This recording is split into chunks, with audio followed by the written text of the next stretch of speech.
同学们晚上好，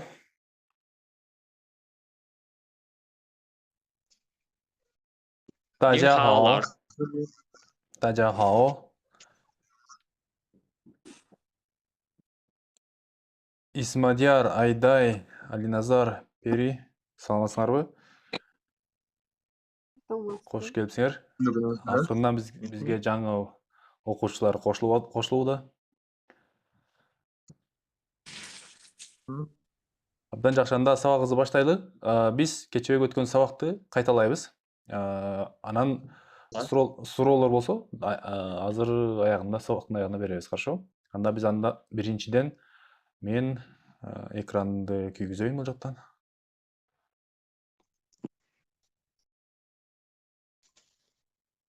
Так.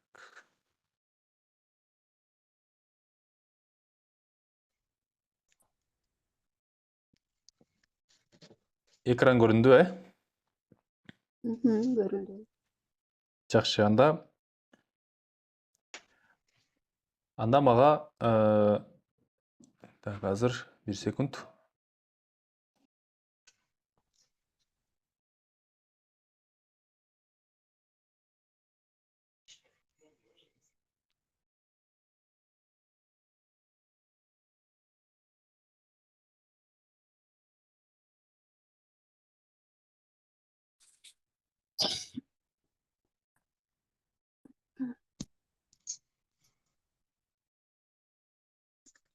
Ассалаумағалейкум. Қосылуға окшойт мени. Ооба. Уалейкум ассалам. Мен Асылбек. Асылбек. Азыр сүйлөштүк.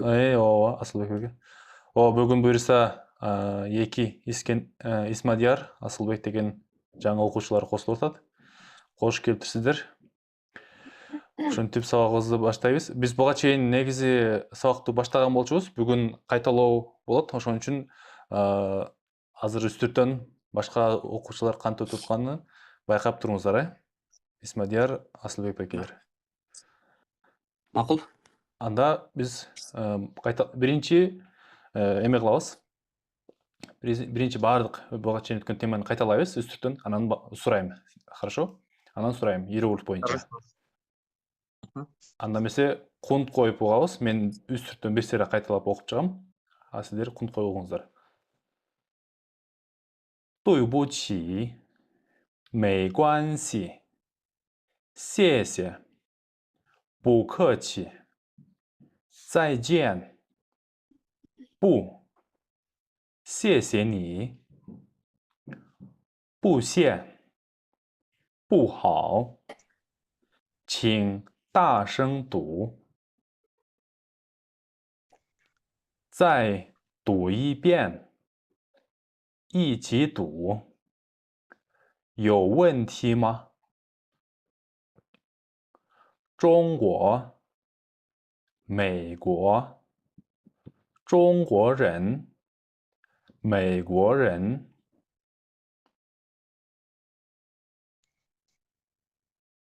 老师、学生、叫、名字、是、骂、人、什么、我叫白龙，我叫白龙，什么名字？叫什么名字？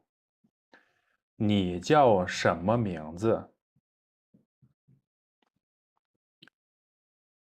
中国老师，美国老师，我是中国老师，我不是美国老师。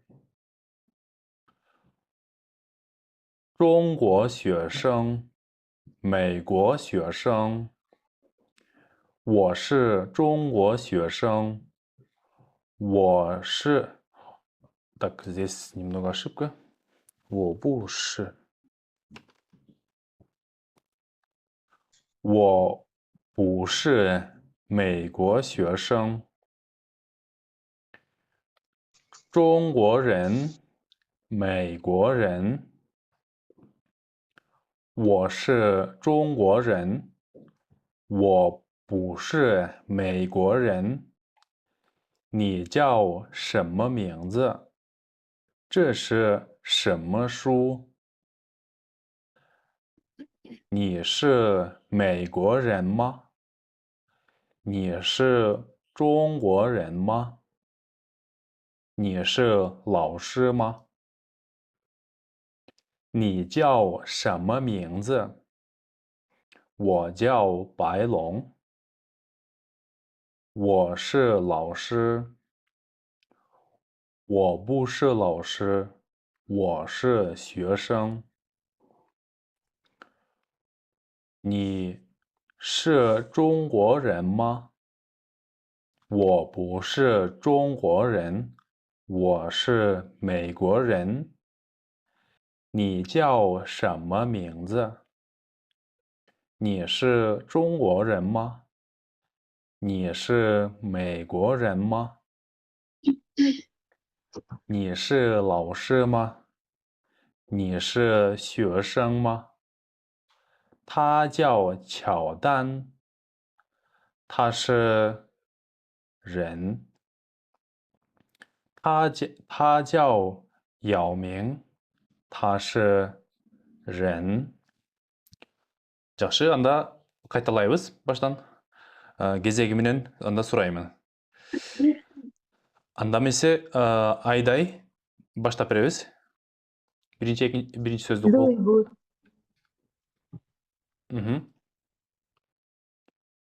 Дуй бутси. Жақсы. Анан сураныч колубуздагы материалдарды, шпаргалкаларды жаап коебуз. Себеби өзүбүз алдагайлы. Хорошо? Азыр бул максат, акцент ушул иероглифти көрүп, мейли билбей калсаңыздар, эстей албай калсаңыздар айтсаңыздар болду. Просто өзүңүздөр менен өзүңүздөр мындай айтканда честный болуш керек да, так болуш керек да. Эгер жаттан бир колго шпаргалканы кармап алып анан окусаңыздар, анда эффект болбой калат. Ошон үчүн өзүңүздөр өзүңүздөр так болуп, анан бул жерде кандай десем, экзамен эмес, баа коюш эмес. Ошон үчүн колдон келишинче ушул иероглифтерди көрүп, тааныганга, распознать эткенге аракет кылабыз. Макулбу? Азыр Суроо окуйбуз. берсем болобу? Азыр ким сүйлөп атат? Мен Асылбек. Аха. Азыр бул кыз азыр мына иероглиф менен карап окуйбу ошондо? Ооба, биз бул ушул жанагы мен кайталаган материалдын бардыгыны кечээ өткөнбүз. Азыр бүгүн аракет кылып бардыгын иероглиф менен окуйт. Анан кийин биз чогуу кайталайбыз артынан. Просто бул иероглифтерди, например, мен иероглифтерди совсем билбейм да. Бул класс более высокий класста эмеспи? Жок, Меники совсем нулевой немемин да. ооба, баарыбыз эле ошо нулевойдон баштаганбыз. Бүгүн 3-чү или 4-чү сабак уже өтүп атабыз. Ошон үчүн бул жакта кандай десем, башында оордай көрүнүшү мүмкүн, бирок бул 3 сабактын информациясын бир эмеге чогултканбыз да. Анан кийин сабактын аягында, да, сабактын аягында кенен түшүндүрүп берем, кенен суроолоруңузга жооп берем, хорошо? Анда эмесе Айдай баштайбыз. Дуй бутси. Кандай которулат? Извините. Извините. Ага, дальше. Мей гуанси. Пожалуйста. Ничего страшного. Алиназар. Третье слово здесь спасибо. Сеся. Да. Сеся, да. Дальше. Дальше оно слово идет букти. Правильно? Букти. Да, правильно, ни за что. Сразу с переводом. Так, Пери. 再见。 Перевод. До свидания. 再见. Дальше. Бу. Нет. Не. Нет. Дагы бир сөз. Сесени. Сесени. Спасибо. Спасибо. Кайрадан Айдайга кезек келди. Босе. Котормосу? Билбейм, которымсын забыла. Котормосун билбейсиз, э? Ладно, Не за что. ладно. Иероглиф не благодари. То Босе. есть сөзмө-сөз болсо, Ладно. дословно не благодари. Ладно. Дальше. Мгм. Бухал. 不好. Хал. Перевод. Тоже забыла. Жакшы болбой атат. Переводын ұмытып қойдым.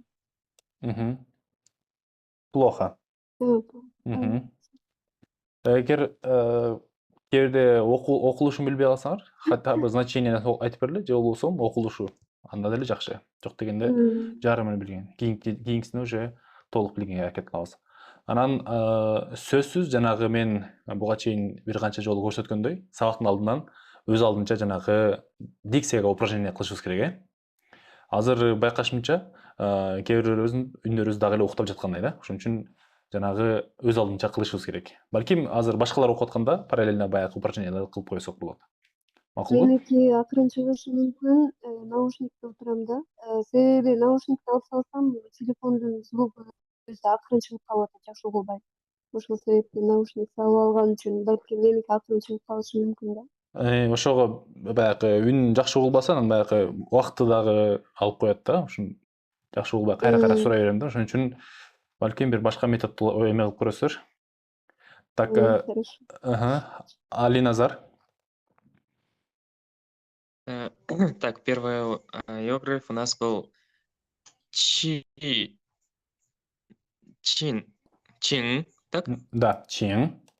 Чин, да, этот, третий выражение, шин, ду. Ду. Перевод. Пожалуйста, говорите погромче. Да. Дальше.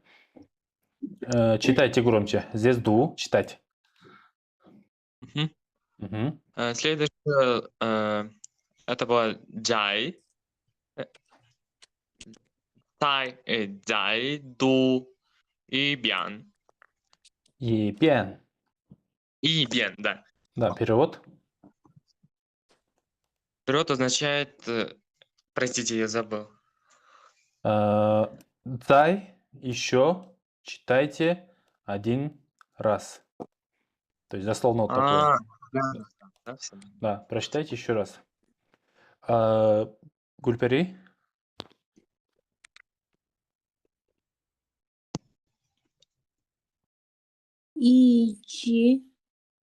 Ичиду.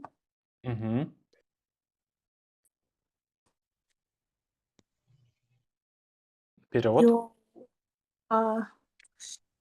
Ичиду. Вместе читать. Да.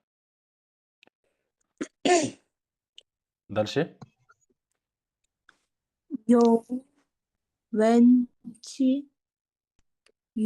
Венти ма. Перевод.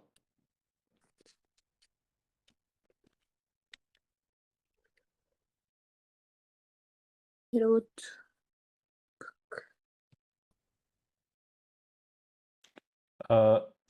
Йоу, это означает иметь, есть. Иметь, есть. Венти, то есть это вопрос. Ма это вопросительная частица. Да. Берется как есть вопрос. Есть вопросы. Есть вопрос. Айдай.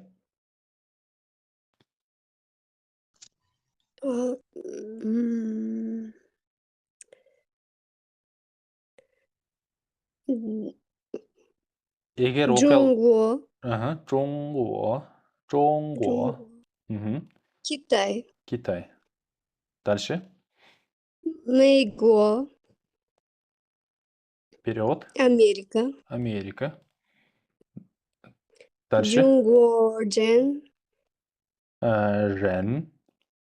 Джунго Жен. Жен. Ага. Джунго Жен. Перевод. Китаец, или? Да. Ова. 美国人американец. Супер.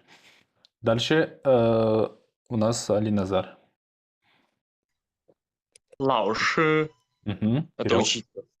Дальше. Учитель. Дальше. Так, 学生это ученик. Мгм. Дальше. 教 Дзяо или дзяо. Тяо. Дзяо это Ага. звать. Отлично. Да, там имя было. Мингзы. Да. Минзы. Ага. Отлично. Ши. А Да, потом ши. да, это перевод и все. Это последний. Быть. Да, быть, да. Так, пери. Ма. Мгм. Вопросительный. Вопросительная частица. Мгм. Дальше. Жен. Ага. Человек. Правильно. Дальше. Это шанма. Мгм. Перевод. Что? Что? что? Мгм. Во. Перевод. Я. Дальше Айдай. Джао бу Джао Джао Байлонг беле? Ова. Перевод. Джао Байлонг. Зовут Байлонг. Да. Байлунг. Мгм. Ши Джао Во Джао Во Джао Байлонг. Тяо. Төртінші тон. Тяо. Ылдиға. Джао Мгм. Джао Байлонг. Перевод. Во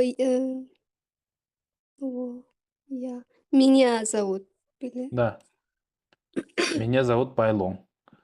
Байлон. Байлон бұл менің қытайша атым. Бегалинің қытайша аты Байлон. Байлаушы, Байлон. Так, Алиназар. 什么名字？ Мгм. Как зовут? Мгм. Или как тебя зовут, да?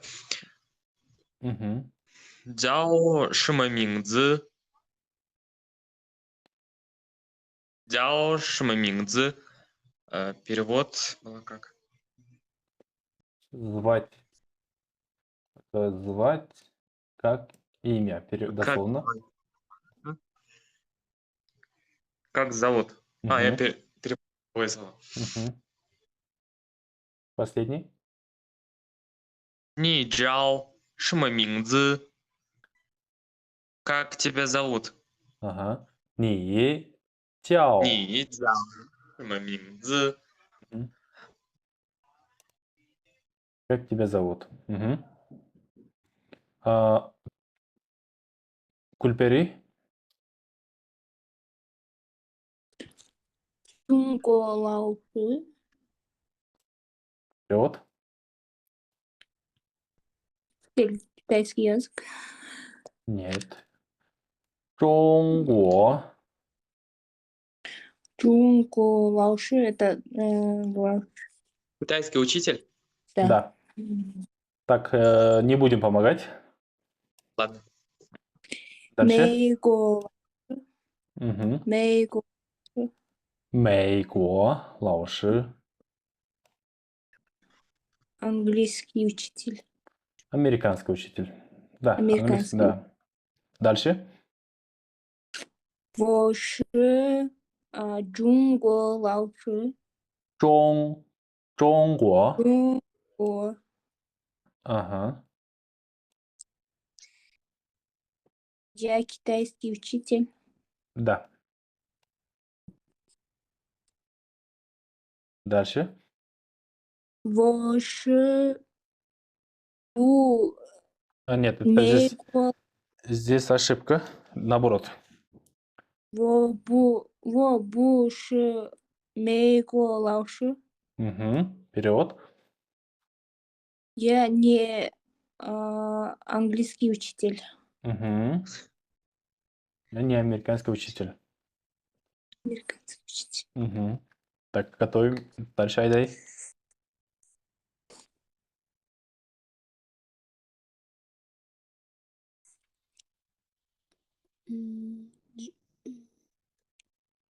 Джунгво Лаоши. Нет. Ой, ой. Это Сюшин. Да. Сюшен. Джунгво Сюшен. Сюшен. Мгм. Перевод. Китайский ученик. Хорошо, ага. Не будем помогать друг другу. Если вот білбей қалсаңар, вот орысшасын сұрады айтсаңар болады, переводын. Егер ақыл білсең, білбеймін деп сұрады айтсаңар болады. Хорошо? Ана ошондо жардам берсек болады. Анан Мэйго Сюшен. Мейго Сюшин. Да, перевод. Американский ученик. Перевод. Американский ученик. Да. Дальше. Wo Ши Джунго Сюшен. Супер.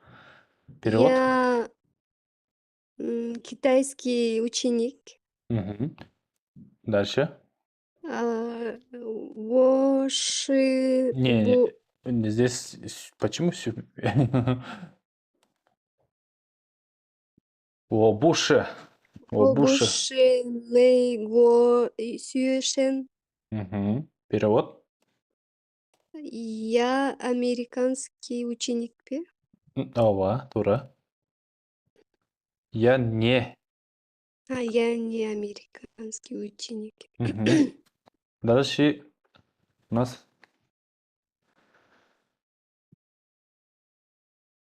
Алиназар. 中国人 китаец, 美中国人中国人。中国人 китаец, 美国人 американец. Жақсы, дальше. 我是中国人 я китаец.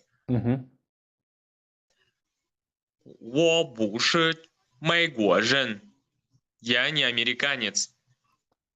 Гүлпери.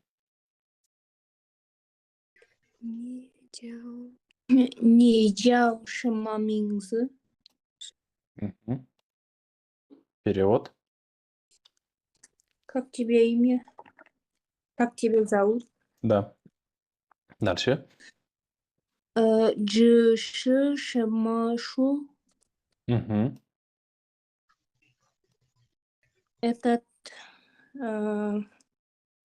какой книга или Что это за книга? Дальше вот этот üçünü de оқып бер. 你是美国人吗？ Перевод. Ты американец? Дальше. 你是中国人吗？中国人。中国人吗？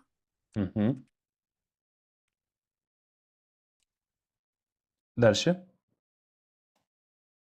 Ты китаец? Дальше. 你是老师吗？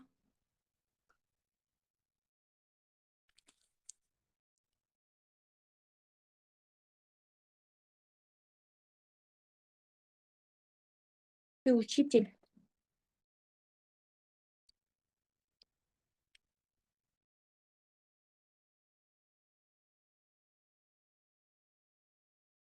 Дальше. Айдай.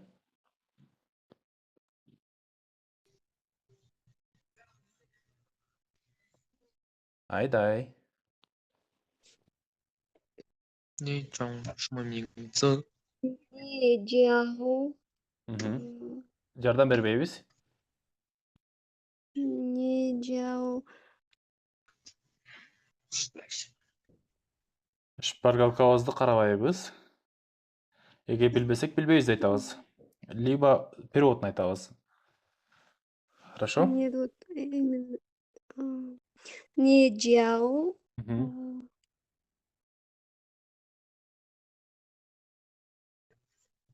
Я забыла это слово.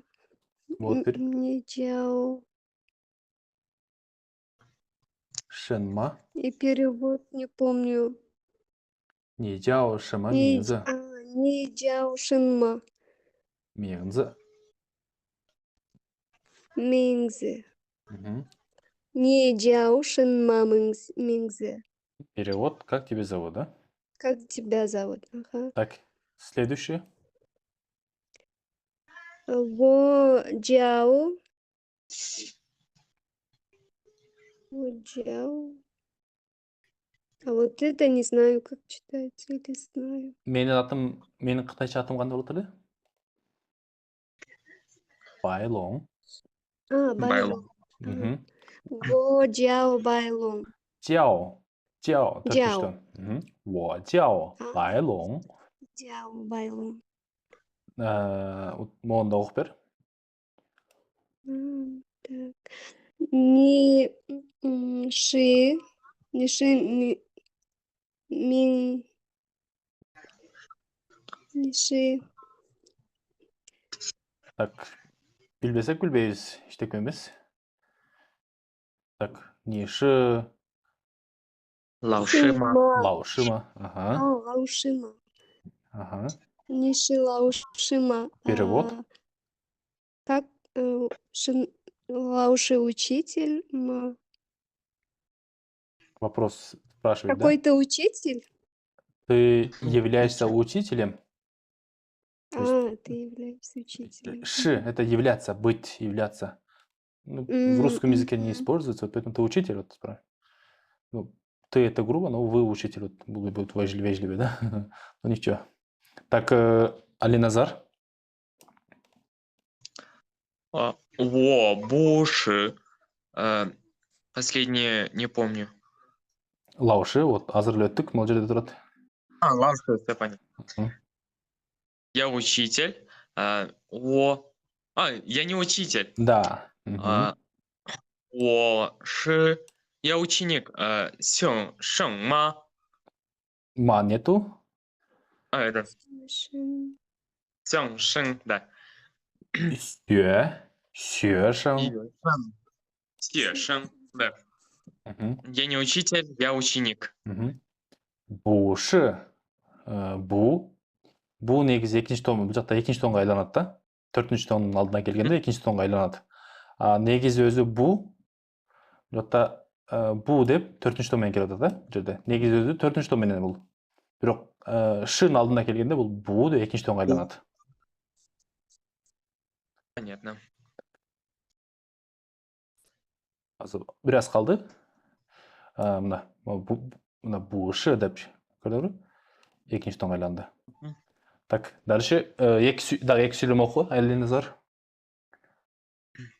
你是中国人吗？ Женма, жен, экинчи том менен. Ага. да.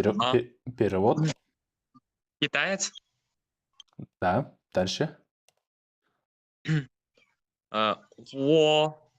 我不是中国人， Мгм. 我是美国人。Я не китаец, я американец. Хорошо. 你种什么名字？ Еще раз. 你种找什么名字？ Тяо. 叫的。 Ага. Шама Минзе. Как тебя зовут? Или как Хорошо. звать? Ага. Дальше. Гүлпери. 你是中国人吗？ Ага, перевод. Ты китаец? Ага, дальше. 你是美国人吗？ Ты американец? Мгм. Так, сейчас. Дальше, перевод. Как перевод? Дальше Вот. читаем. Да. 你是老师吗？ Мгм. 你是学生吗？ Котормосу. Уже шығарып қойдым Э, жаққа.你是学生吗？ Ты ученик? Мгм. Ученик или студент, да? Так, Айдай.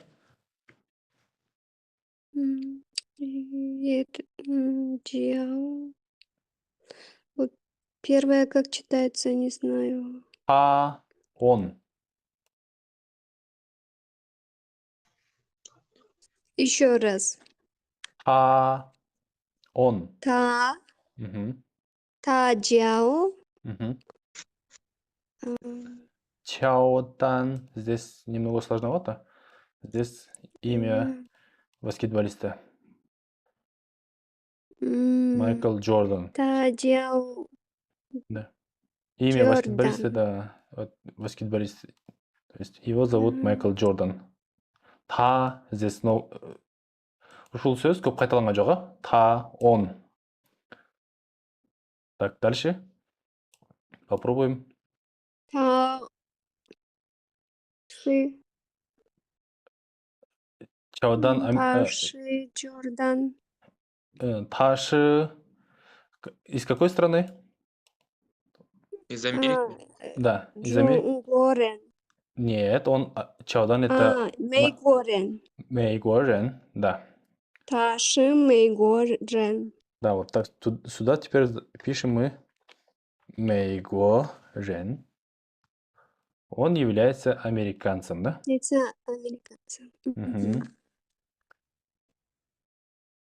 Али Назар, это у нас последний, по-моему. 大招。Это имя было как? Нет, китайское имя было. Яо Мing, Яо Мing, да. да. Меня зовут Яо Мing. Нет, его зовут. Да, он, да, все. Да, его Его зовут. зовут Яо Мing. Ага, Э, дальше. 他是中国人. Он является китайским мужиком. Китаец, он китаец, да. Супер. В целом, мен аябай қуаныштамын. Бүгін аябай барыңа жақсы бұл бардық, қандай десем, бұл сабақты, мына бүгін бұл емелерді бүгін өтсек дағы, кеше күні эле өтсек дағы, бүгін уже бардығын уже үйрөтөдө жақсы танып калсаңар. Эгер шпаргалка колдонбой, өзүңөрдү өзүңөр алдаган эмес болсоңор эле болду. Себеби бул методика качан эффект болот? Силер менин айткан метод менен, мен айткан эмесинде ой менен иш кылса да, анан кийин алдасаңар, бул мен эмес, биринчи очередь өзүңөрдү алдайсыңар да. Ошондойбу? Ошон үчүн лучше билбесеңер, билбейм деп айтылат, билсеңер, буюрса ошону кайталап эме кылып кетебиз. Хорошо? Біз сұрау берсем болады? Аха. Баягы сөз боюнча та ошонун эки жол менен айтылышы бар экен го. П менен дагы па, а потом т менен да та деп айтылат экен го. Ошо па дегени аялдарга женский род, а та бул мужской род болуп кетет. Ошол туурабы? Бул жерде 3 та бар. Бул жерде 3 та бар. Карадыңар. Бул биринчи та, үчөө тең. Та деп биринчи то менен бирдей жазылат, бирдей окулат. Та. Бул он, ана, ано. Буга чейин кытайлар бардыгында бирдей ат ачууда, та депчи. Кийин американецтер менен англичандар менен эме кылгандан анан мындайча айтканда өзүнчө полго бөлүп баштаган. Бир эле жактан ушул жактан бөлүнөт. То есть та деп монда бөлүнөт, болду. А башка жакта мисалы үчүн женский род, мужской род деп мындай тексттерде келбейт. Эгер тексттин башталышында он деп башталган болсо, бул эркек киши жөнүндө тема болуп атат, сөз болуп атат. А эгер аял киши жөнүндө башталган болсо, анда аял жөнүндө болот. Бул жерде Кытай тилинин грамматикасы аябай жеңил да. Аябай конструкциясы аябай жеңил. Ошон үчүн бул жерде бизге оорурагы бул иероглиф. Иероглифти кантип биз жеңилдетебиз? Жанагындай мен колдонгон методика менен, Биз ойлосоңор, 3 сабактын содержаниясын бир күнгө эме кылып туруп кайталадык, окудук. А уже экинчи күнү уже сөздөрдү уже билип атабыз. Ошондойбу? Бул жерде бир канча нюанстар бар. Эми бул нюанс бул сөздөрдү, бул сүйлөмдөрдү жаттап колдоно билүү да. Мисалы үчүн азыр экранда жабам, мен силерге суроо берем, макулбу? Силер ошого жооп бересиңер. Мен орусчасын айтам, силер кытайчасын айтканга аракет кыласыңар, макулбу? Макул. Негизинен иероглифтерди карап тааныганыңар мага аябай жакты. Баарыңарга 5. Так, ошон үчүн азыр шпаргалканы карабайбыз. Колдон келишинче жооп беребиз. Макулбу? Макул. Алиназар, мага мындай сөздү которуп бер. Сенин атың ким? Как тебя зовут? 他是什么名字？ Это он. Да. Ты это我, это я. Та это он. 你 你是什么名字? Туура, бирок бир жерде ката болду. Ш деген бул являться. Ты являешься, то есть бул жерде биз башка сөз колдонгонбуз. Не. Значит, я могу использовать это слово как ни ши байлон. Так? Нет. 你叫什么名字? Не叫. Дял. Да, звать это дял. 你叫什么名字? Ага. Так, жакшы. Гүлпери. Мага мындай эме которуп бер. Я не учитель, я ученик.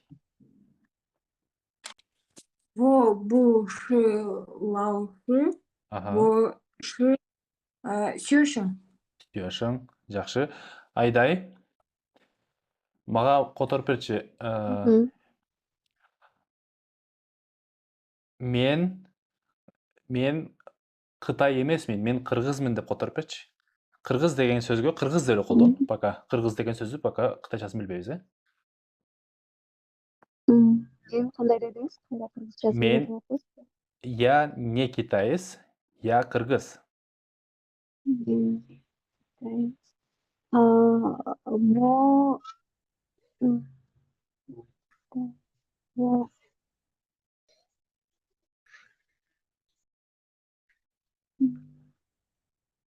Не являться, как будет? 我是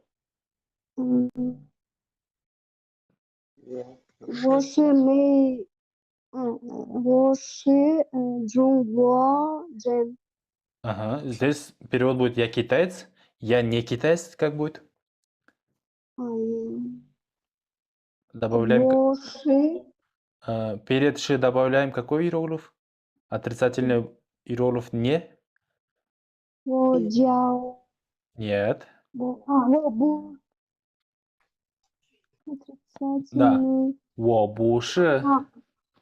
我不是 Мгм. 中国人。 Ага. Я являюсь Я кыргызом. 我 Ага. быть 我是 Ага. Кыргыз. 我是 кыргыз жен. Туура. Эми такалбастан, как будто Кытай менен сүйлөшүп аткандай элестетип, мага ошол жанагы сөздү кайталап бер. 워시 중국어젠. Так. 워시 중국어젠. Мгм. 워시 кыргызжен. Жақсы, абдан жақсы. Алиназар, Мгм. пожалуйста, читайте громко. Пожалуйста, читайте громко. Было цай, цу, цай. За Я не помню. за это Можно другое еще. слово? Первое слово это пожалуйста, чин. Цин, Мгм. цин, да. Шэньду. Ту. Да. Ух. Пожалуйста, читайте громко. Еще раз. Чинда. Шэньду. Чин да шэн ду. Мгм. Жақсы. Да. Ду. Пери. Перевод. Прочитайте еще раз. Дай, Ага.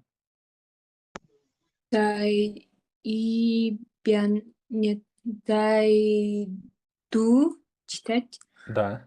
и ден или бен, Bien. бен, Ага. Еще раз. дай ду и ден, Bien. бен, дай ду и ден, бен, Еще раз. дай ду и бен. Жақсы. Ага. Айдай. Перевод. Мгм. Читайте вместе. Читайте вместе.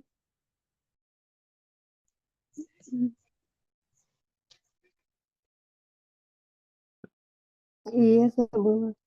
Читать. Слово читать как будет? Иероглиф. Читать. Читать ду, Ту. Не Ду. будем, не помогаем.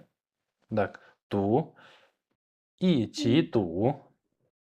А, ду. Ичиду. Нет. И чи ту. Все. Ичиду. Алиназар. Перевод. Есть вопросы? Есть вопросы. Есть это. Простите, я забыл. Можете дать другое слово? Давай. Дословный перевод. Иметь. Как будет? Есть. Йоу. Иметь. Йоу. Вопрос. Йоу. 问题 Вен. Пи. ма. Ма. Полностью. Полностью у нас будет пима. 有问题吗？ 有愿批吗？有问题吗？有愿批吗？问批吗？问对题吗？Ага. Следующий вопрос. Айдай. Как будет спасибо тебе? Сесени. Да? Жақсы. Ага. Нет. Нет. Да. Бу. Ага. Не за что. Не М. благодари. Благодарю. Буси. Бу. Бусе. Бусе. Буся. Или Ага. бухал, говорю. Бухал это плохо. Бусе. Мгм. Гульпери. Извините. Простите. дуйбучи, Туйбучи. дуйбучи, Ничего страшного. Букач. Ничего страшного? Букачи. Нет. Мейгуанси. Не. О, Да. тур. Мгм. Не за что?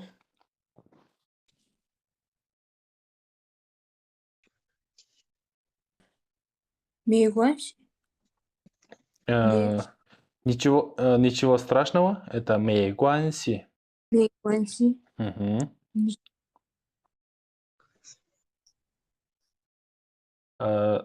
Не за что?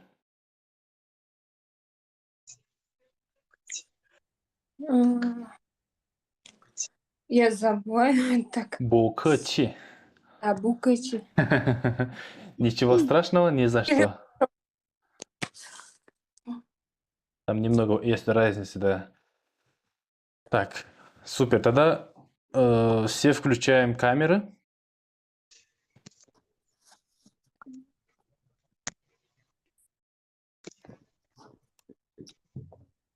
Барыңыздар камераңыздар күйгізіңіздер.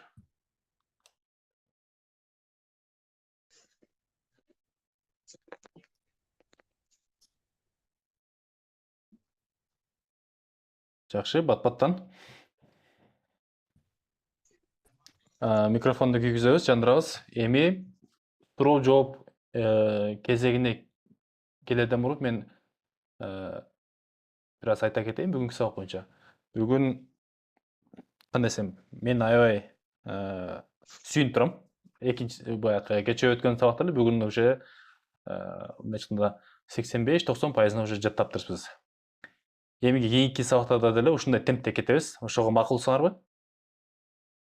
Макул. Макулбуз. Кандайдыр бир эффект бердиби? Да. Бирок эгер жанагы шпаргалканы колдонбой эле мен менен честный болуп окуган болсоңор, анда жакшы, ушундай темпте кетсек болот. Анан ар кандай методдор менен экзамен кылып сурап турам. Агай, анан баягы иероглифтерди окуганда мен күнүнө примерно 15-тен ашык жолу кайталадым да, иероглифтерди өзүнө, берки транскрипциясын эмес. Анан иероглиф тап калдым дагы, баягы суроо берсе жакшы жооп бере албай калдым да, ошон үчүн кечирим сурайм сизден. Кечирим сураштын кереги жок, мага аябай жакты. Мындайча айтканда мен 3 сабактын программасын бирге топтоп туруп өттүм, ошондойбу. А эгер мен баягындай 3 сабакты бирден өтүп туруп, кайра келип биринчи сабакты сураганда унутуп калмасыңар да. Түшүнүңөрбү? Анан кийин биз азыр бул сабакты өтөбүз. Жумасына ушундай жаңы сабактан өтүп барып туруп, жуманын аягында общий повторду кылабыз.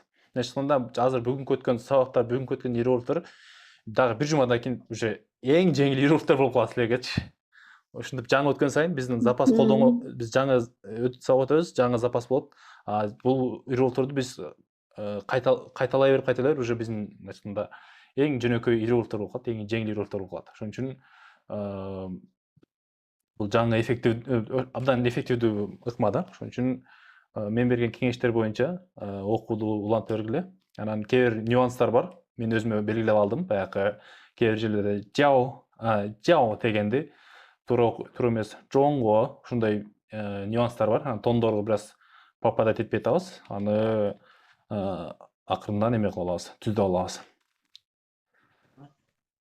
Эми суроолорго жооп берейин. Кимде кандай суроо бар? 有问题吗？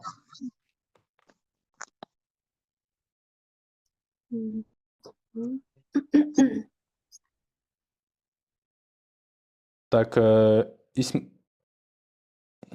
Исмадияр?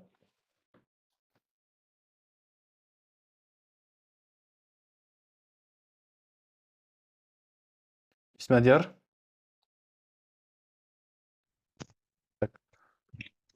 Ау, Экранды жандырасың? Асылбек ака, сиз да экранды жандырыңыз.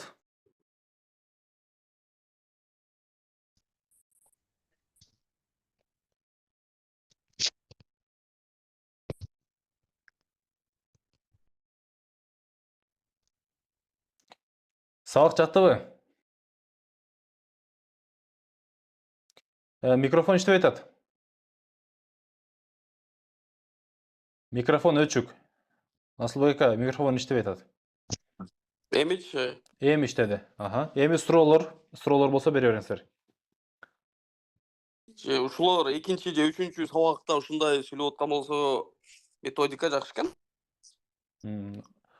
Биз кече өткөнбүз бул сабактардын баарын. Бүгүн уже иероглифтерди окуп, акырындан жаттап калдык. Ушундай мындайча темп менен кетип атабыз. Жакшы. Эми өзүңөр айтмакчы, если шпаргалка колдонбой, өзүн алдабай ушинтип жооп берген болсо, бул экинчи, үчүнчү урокто мындай иероглифти жаттап калыш деген оңой эмес да. Менин методика мындай да. Азыр пока эч кимге үйгө тапшырмам, мындайча тапшырма бербейм. Мисалы үчүн бир иероглифти мага 10 жолу, 20 жолу, же болбосо бир бет, эки бет жазып бергиле депчи. Ал эффект бербейт экен да.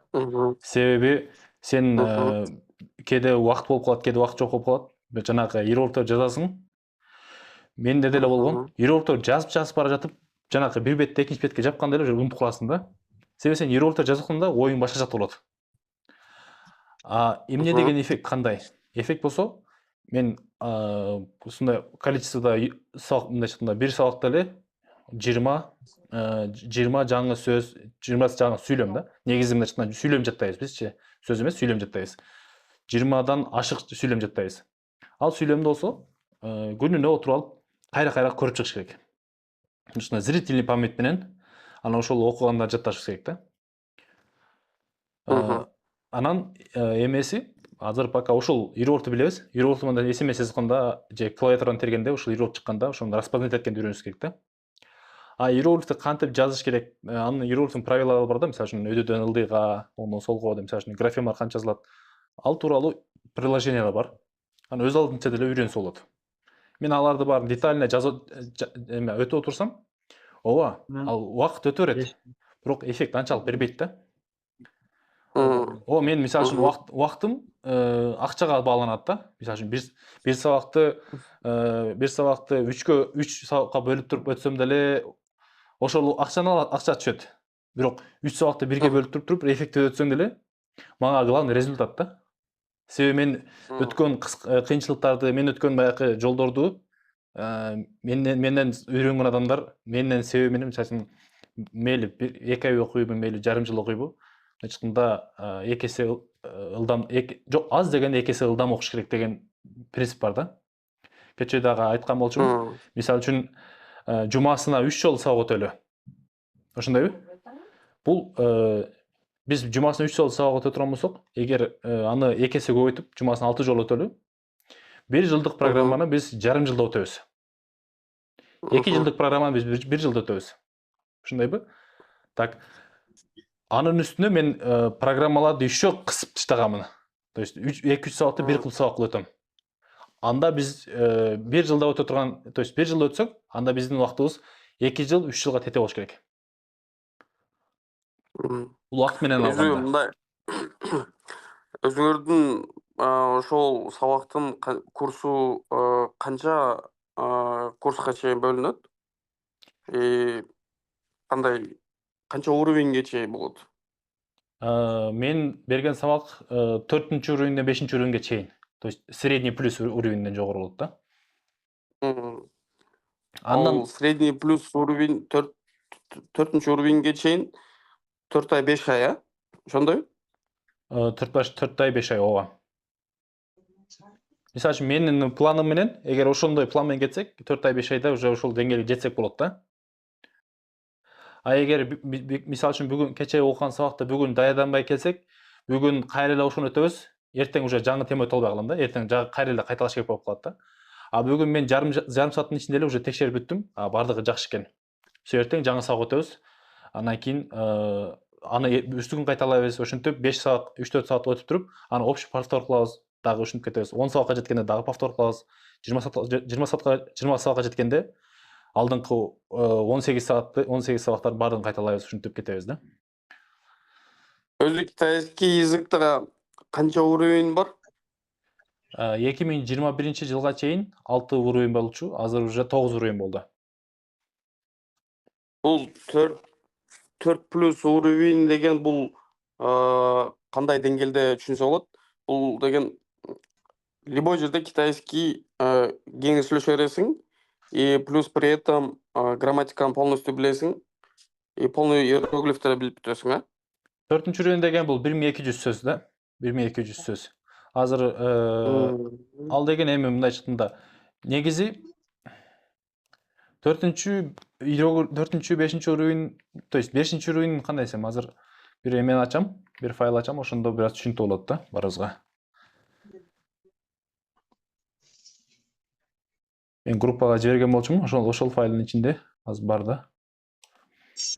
4-чү уровеньден 5-чү уровеньге караганда уже кандай десем, кытайлар менен кытай тилинде маек жүргүзгөнгө болот да. Мисалы үчүн 4-чү уровень 5-чү уровеньге жеткенден кийин мен уже ал жакта уже уровеньге жараша башка ыкма колдоном да. Башка методика көрсөтөм. Мен өзүм 5-чү уровеньде деле өтө берем. Мындай чыкканда мен ыкманы колдонгонду билем да. То есть 5-чү уровеньге жетсек, ошол деңгээлге жетсек, ошол деңгээлге жараша методикаларым бар да. Ошондо эле колдоно беребиз. Азыр экранды кошо элем, ал жактан караңыздар азыр.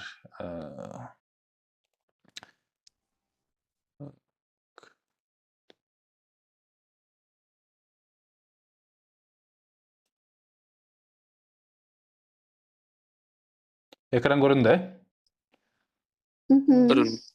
Бул могул жерде турган. Мына. Бул 1-чү уровеньден сөздөрү. Көрүнөбү? Бул кичинекей чет эле. Бул 2-чү уровень. Бул 3-чү уровень. Бул уже 4-чү уровень. 4-чү уровень сөздөрү. 5-чү уровень бул. Көрдүңөрбү? 6-чү уровень уже могул. Биз азыр могул биздин максат 4-чү уровеньден 5-чү уровеньден жарымга чейин, могул жакка чейин. Желательно 5-чү уровеньге чейин. Мен менен чогуу кете берем десеңиздер, даже могул 5тен дальше кете беребиз да. Бирок мен ушул могул 5-чү уровеньди жапканга чейин, ушул деңгээлге жеткизсем, андан ары мен уже кеңеш бере алам. Мисалы үчүн 4-чү 5-чү уровеньди эметканда өз алдынча уже кантип өз алдынча дальше билимди өстүрүп кетсе болот. Методикалар берем да. Мисалы үчүн могул менин сабагыма катышпай деле өзүнүн уровенин акырындан көтөрө берсе болот. 6-чы уровеньге каратачы. Бирок 6-чы уровень эле сабагын бере бересиңер. 6-чы уровень кыйын болуп калат. Бул жакта уже сөздөр, орку сөздөр келип калат да. Бирок биз өтүп атканда могул 6-чы уровеньден да кээ сөздөр бияка секирип кеткен болот да. Эми азыр 5-чи уровеньди өтүп, 5-чи уровеньге жеткенде элдердин уже деңгээли уже ошого ылайыктуу эле болуп калат да. Ооба. Бул жактагылар уже оңой эле болуп калат. Значит, 6-чы уровеньге деле секире турган оңой эле болуп калат да. Ооба. Андан силер 6-чы уровень сабак берсеңер, уже бул жактагы окуучулардын баарына эле уже ясно эле болуп калса керек. Ооба, биз азыр максат план өзү чоң болуш керек, бирок биз кандай десем, максат план чоң болуш керек. Бирок алдыга эффективдүү койгон, могу 4-чү уровеньди жабалы, анан дальше көрөбүз. Себеби бул ар бир урок бирден кадамда, бирден мындай чыкканда аракет да. Мындай чыкканда бул тоо турса, биз бир кичинекей дөңгө чыга албай туруп эле анан кийин эмеге эң чоң чокуга чыгабыз десек, анда даяр эмеспиз да бугачы. Биз биринчи кичинекей тоого чыгалы, андан кийинки тоого ушинтип чыгалы акырындан. Бирок буга айтып атпаймынбы, бул мейли 2 айда 4-чү уровеньге жетип коелу. Мейли 3 айда 5-чү уровеньди алып коелу. Андан да жакшы. Менин максатым ошондой. Кыска убакыттын ичинде каласа 5-чү уровеньге жеткизиш. Бирок ар кимдин эмесине карата алып кетебиз да. Мындай чыкканда мен ишенем, биз кыска убакыттын ичинде эме кылабыз да. Бирок башка жактарда мындай 1-чи уровеньди 3 ай окутат, Конфуцийде. Сразу айтайын. 1-чи уровеньди 3 ай окутат, 2-чи уровеньди дагы 3 ай окутат, 3-чү уровеньди дагы 3 ай окутат, ушинтип окутабы ушундай да, негизи. 4-чү уровеньди вообще 2 семестр окутабы ушундай. Булардын 1 жылдык программасы да, 1 жылдыкта могул 3-чү уровеньди жапса уже сонун болот. 1 жылдык программасында. А менин болсо, максатым ошо 1 жылдын ичинде 4-чү уровеньди жабыш. Аз дегенде 4-чү уровеньди жабыш. мен методикаларды берем, сабактарды өтөрөм, бирок бул мен сиздер менен 1 саат болсом, калган убактыңыздарды өзүңүздөр, то есть мен берген 20% болсо, калган 80-90% андан жогорку аракет өзүңүздө турат да. Атайм, конечно. Бирок мен туура методика бергендиктен, туура ыкма колдонгондуктан, мындайча акырындан алдыга жүрүш болот да. Ошон үчүн бүгүн биз 3 сабактын программасын сразу өтүп салдык. Кече өтүп салдык, бүгүн кайталадык. Бирок мени аябай эме кылып атат. Мындайча сүйүнүп атат. Себеби университет немеге Конфуцийдин программасы болсо мондо өтөбүз да. Бул слайдта 27 слайд турат. 27 бет турат да. Биринчи сабак. Монтип ар бир сабактан өтөт да. Монтип ар бир сабактан өтөт. Түшүнөбү? Анан 27 слайдты мен баштан аякка айтып бүткүчөм. Бир сабак өтөт. Анан кийин экинчи сабак өтөбүз. Ушинтип бир сабакта бир сабак өткөнгө аракет кылабыз. А кээ бир учурда наоборот болуп калат да. Бир сабакта эки сабак өтүп калабыз. А мен болсо булардын ичинен керек эмес нерселерди алып салып туруп эле. Мындай шумдарды алып салгам да, страницаны азайтыпчы. Анан кийин бир эме кылып өткөм. Бир файл кылып элечи. Бир файлды жиберем, анан өз алдынча кайталай бересиздер. Мен азыр кошулсам силерге жетемби? Ооба.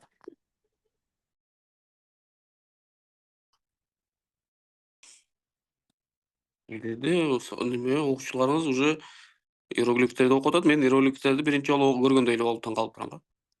Мен биринчи сабактан 5-чи сабакка чейинки жазылган видеом бар, ошону жиберем. Ошону көрүп, мисалы үчүн иероглифтер кандай жаралган, ошол тууралуу бүт маалымат бар. Өз алдынча окуп, көрүп, окуп, ушинтип жете алса болот. Түшүнөбү? Аракет кылайлы, көрөлү. Аракет кылбай көрбөйлү эмес. Ишенич болуш керек. Мен эл кыла алган, мен кыла албайм. Просто эми булар алдыда кетип атпайбы? Калдым деп ойлогом, бирок деген аракет сизден да. Зависит этет. Мына Ошолай Айдай бүгүн 3-чү сабакпы, же 2-чи сабакпы? экинчи сабак. Үчүнчү. 3-чү сабак. Мына Айдай иероглифтин исин да билбей келген болчу. Экинчи сабак калып калган. Мен деле ошондой да иероглифтин исин деле билбейм мен деле. Ооба да, Айдай деле мисалы үчүн бүгүн 3-чү сабакта. Уже иероглифтерди таанып, окуп, акырындан мындай көзү көнүп эме болуп баратат. Бул деген эмне деген? Бул методика иштейт деген тема да. Ошон үчүн жетпей калам эме эмес. Жашоо ушундай, негизи бирөө кадам астына кетет, же бирөө 10 кадам астына кетет. Сиз азыр баштайсыз, бирөөлөр баштай элек. Бул сабакта ушундайбы? Сөзсүз сизден артта калгандар да бар, сиз бирөөдүн астында жүргөндөр. Ошон үчүн группада менен алды кетип калды деп жок. Эч шашпаңыз. Түшүндүңүзбү? Жанагы айтат го, мен ойлой берет элем. Шашчы эле машиналарга бардын алдыга чүй деп. Сен канчалык машина шашпай дасаң деле, сөзсүз сенин алдына кетип аткан машиналар болот. Сөзсүз сенин артыңан кетип аткан машина болот да. Жер шары ушундай тоголок, бирөө астында болот, бирөө алдында болот. Ошондой эле бул делечи. Бирок көзүңүзгө көрүнгөн группадагыларга жетип алса болот. Ага дополнительный суроолор болсо берип эме кылсаңыз болот. Түшүнүңүзбү? Болду, хорошо. Ошон үчүн ага эч коркунучтун кереги жок. Эң коркунучтуусу баягы иероглиф көргөндө, бул эмне деп коркуп кеткенден андай жок болсо, анда калганы маселе эмес. Мен өзүм илгери вообще кызыкпайт элем Кытай тилинечи. Бирок 2 жолу Кытайга барып келгенден кийин уже өзгөрүш совсем бөлөк болуп кетти да. Ал жакта кытайлар элементарный англисче билбейт экен, совсем билишпейт экен. Биле турган кытайлар деңгээли алардыкы бөлөк экен. Ооба. Жана айткандай эле биз ал жак менен көбүрөөк иштешкен үчүн керек болуп атат да. Кийинкиге да. Ооба. Менде деле азыр орустар бар. Алар Кытайда жашайт, Кытай тилин билбейт. Мен аларга эртең менен саат 7:30 өтөм сабакты. Бишкектин убактысы боюнча 7:30. 9:30 болот да. Аларда 9:30 болот. Ошентип алар менен өтөм. Ошон үчүн кечки саат 8ге бул биз өзүбүздүкүлөргө аябай уңайлуу болот. Баардыгы уже иштен келип, процесс алып, өзүнө келип калган болот да. Мисалы үчүн күнүнө 1 саат. Андан эле көп кылбайлы, 1 саат жетет. Себеби азыр башында мындай адат кылып өзүбүздүн жашообуздун бир бөлүгү кылсак Кытай тилин, анан акырындан баары болуп кетет. Мейли, мисалы үчүн кайталап жетишпесеңиздер деле, бирок сабактан калбаш керек да. Эң главный сабактан калтырбаш керек болду. Дагы суроолор барбы? Калган суроолорду звонок кылып байланышайлы. Аха, макул. Исмадияр? Эмне болду?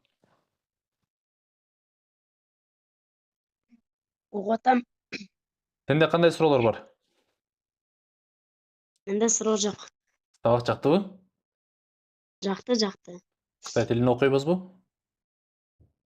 Окуйсуң. Молодец. Макул, анда мен анда сиздер менен коштошом. Эртең анда 8-де так көрүшөбүз. Жанагы жиберген ссылка боюнча эле кайра кирип, эртең эле ушул убакта көрүп, сабагыбызды улантабыз. Ага. 不用谢，再见。再见。再见，再见。